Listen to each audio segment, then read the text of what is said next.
გამარჯობა, მე ია მეორმეშვილი ვარ. დღეს არის 30 მარტი, კვირა დღე და მინდოდა მიმდინარე კვირის განმავლობაში ერთი ძალიან გახმაურებული სკანდალი შემეჯამებინა თქვენთვის კვირის ბოლოს. ეს ეხება რა თქმა უნდა სიგნალის სკანდალს, თუ სიგნალ გეიტს, თუ სიგნალის ჩატის სკანდალს.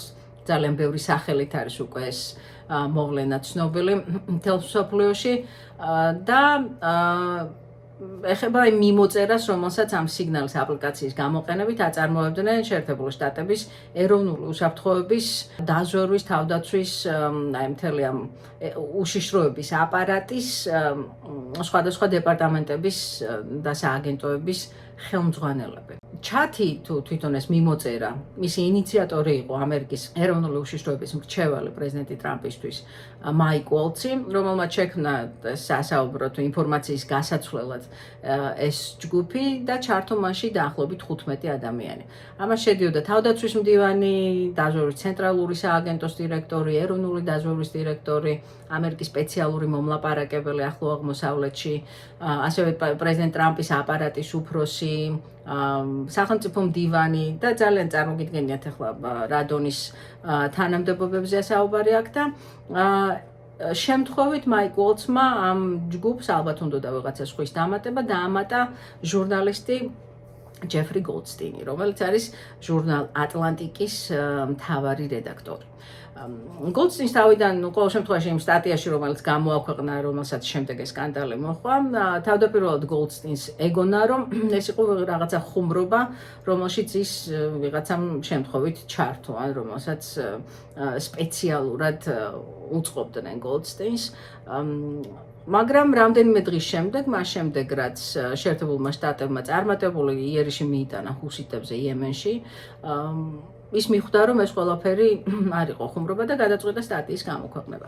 რა თქმა უნდა, სტატია გამოქვეყნდა თუ არა, მას მოყვა უდიდესი გამოხმაურება შეერთებულ შტატებში და გამოხმაურება ძირითადად იყო ნეგატიური, გამომდინარე იქიდან, რომ მაღალი თანამდებობის პირები საუბრობდნენ ისეთ ინფორმაციაზე ამ მიმოწერაში, რომელიც სავარაუდოდ იყო საიდუმლო, კონფიდენციალური და რომელიც მტრის ხელში ან მოწინააღმდეგის ხელში ჩავარდნის შემთხვევაში საფრთხეს შეუქმნიდა ამერიკას, განსაკუთრებით იმ ადამიანებს, რომლებიც იყვნენ ჩართული ამ საბრძოლო ოპერაციაში თუ ამ ოპერაციაში.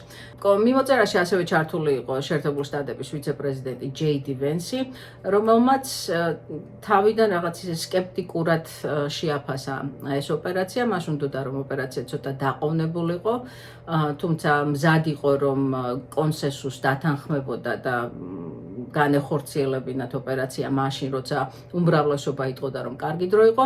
მან ასევე თქვა რომ არ არის დარწმუნებული იმაში, რომ პრეზიდენტ ტრამპს ბოლომდე ესმის ან კარგად ესმის ის შედეგები, რაც ამ ოპერაციას შეიძლება მოხვდეს ევროპელებში, გამომდინარე იქიდან, რომ ახლა რომ ევროპა უფრო მეტად სარგებლობს წითელი ზღვის სანაოსნო გზებით, რომ ევროპის 40% გადის ვაჭრობის ამ გზაზე, მაშინ როცა ეს შეერთებული შტატების მხოლოდ ვაჭრობის 3%-ს ეხება და რომ ჯეი დი ვენსი არ უნდოდა რომ ევროპელები კიდევ ერთხელ დაეხსნა, ასე ვთქვათ, აი ამ გასაჭირიდან და სწორედ ეს იყო, რასაც ამბობდა ის, რომ შესაძლოა ტრამპს ბოლომდე არ ესმოდეს ის, რამდენად ურთიერთგამომრიცხავი იქნება ახლა ევროპელების გადარჩენა წითელ ზღვაში, მათი სანაოსნო გზების და მეორეს მხრივ კი, როგორც იცით, ტარიფები სავარაუდოდ დაწესდება ევროპის წინააღმდეგ სულ რამდენიმე დღეში. გარდა იმისა, რომ იყო გაზიარებული ინფორმაცია იმაზე, თუ რომელი თვითმფრინავი დაარტყამდა ჰუსიტებს, ასევე ოპერაციის დამთავრების შემდეგ იყო საუბარი იმაზე, რომ ერთ-ერთი სამიზნე, ჰუსიტების ერთ-ერთი ლიდერი, შედიოდა შენობაში, მისი მეგობარი ქალის შენობაში და ეს შენობა ახლა არის განადგურებული. ესეც იყო ერთ-ერთი მესიჯი თავდაცვის მდივან პიტ ჰექსეტისგან. და რას ნიშნავს ახლა ეს ყველაფერი, რატომ მოხდა ამას ასეთ ნეგატიური გამოხმაურება?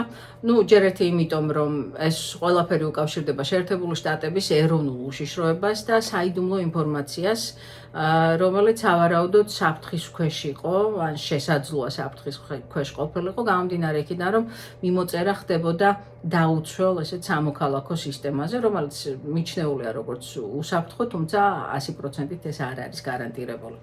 გარდა ამისა, საუბარი იყო იმაზე, რომ ხომ არ გაუზიარა ჰექსეტმა საომარი გეგმები აი იგივე პლატფორმაზე კოლეგებს და რომ ეს არის უსაფრთხოების პროტოკოლის ძალიან დიდი დარღვევა, რა თქმა უნდა. კონგრესში ძირითადად დემოკრატების მხრიდან გამოიკვეთა ტალღა უკმაყოფილების და ისინი ითხოვენ ჰექსეთისა და უოლცის თანამდებობიდან გადადგომას ან გადაყენებას.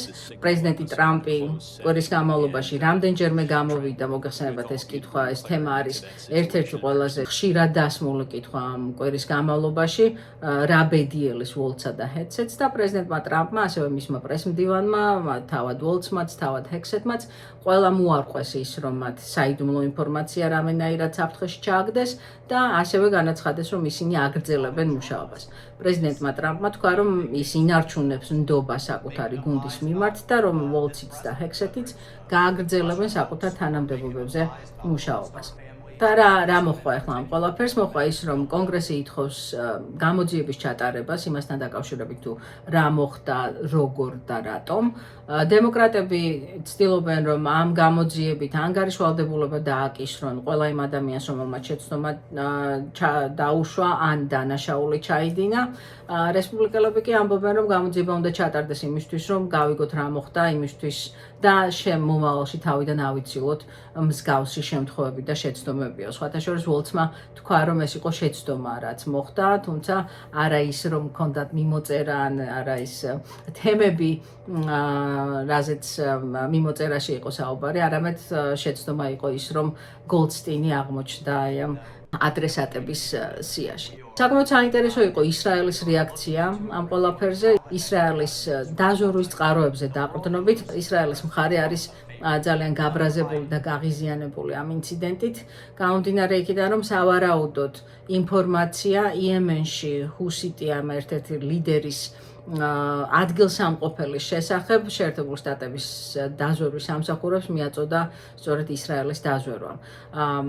ახლა რატომ არის ეს ასე მნიშვნელოვანი? როგორც წესი, სადაზვერვო ინფორმაციის დაცვის დროს არამხოლოდ იმ ინფორმაციას იცავენ, რაც აქვთ, არამედ იცავენ ამ ინფორმაციის მოპოვების წყაროებსა და მეთოდებსაც. და ისრაელი არის სწორედ აი შეშფოთებული იმის გამო, ყოველ შემთხვევაში არაოფიციალური, მაგრამ ის წყაროები ისრაელის დაზვერვის სამსახურებიდან, რომ შესაძლოა ისრაელის მოწინააღმდეგეებმა ამ ინფორმაციის წაკითხვის საფუძველზე გამოთვალეს რა შეიძლებოდა ყოფილიყო მათი წყაროები და მათი ამ ინფორმაციის მოპოვების მეთოდები. გამოხმაურება მოხდა ამას ასევე ევროპის მხრიდანაც. გამოხმაურების ერთი ნაწილი ეხებოდა უშუალოდ ევროპის მიმართ ამ უარყოფით განწყობას, რომელსაც ჯეიდი ვენსი ძალიან ხშირად გამოხატავს ხოლმე. ჰექსეთის თანხმობა იმაზე, რომ ევროპელები კი ნამდვილად მუქთახორებებით ექცევიან და რომ სინამდვილეში არ არიან იმის ღირსი, რომ ამერიკამ ისინი დაიცვას და ნაოსნობის გზები გაუთავისუფლოს და აი მათ მაინც უწევთ სამწუხაროდ ამის გაკეთება. ამას მოხდა რეაქცია ევროპის მხრიდან, რომ ევროპა არის ღირსეული და ძალიან კარგი პარტნიორი შეერთებული შტატებისთვის და რამდენიმე ლიდერმა გამოთქვა მწუხარება იმაზე, რომ არასწორად აღიქვამს ან არასწორად ხედავს ვიცე-პრეზიდენტი ევროპის სიახლოვეს შეერთებულ შტატებთან.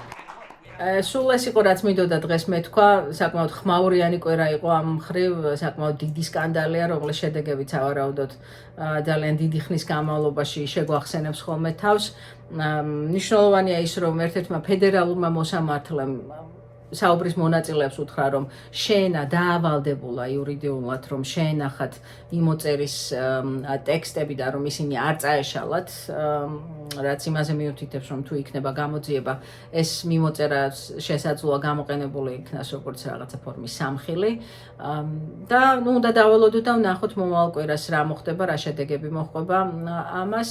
პრეზიდენტი ტრამპი აქამდე აცხადებს, რომ ის აბსოლუტურად ენდობა მის გუნდს და რომ როგორც უოლცი, ასევე ჰექსეთი თანამდებობებზე მუშაობას გააგრძელებენ და რომ პრეზიდენტს არ აქვს არანაირი რაღაცა კითხვა და პრობლემა იმასთან დაკავშირებით რა მოხდა. თუმცა მან გუშინ გაკეთებულ განცხადებაში თქვა, რომ შესაძლოა გადაიხედოს ის, რომ სიგნალი აღარ იყოს გამოყენებული მსგავსი მიმოწერისთვის.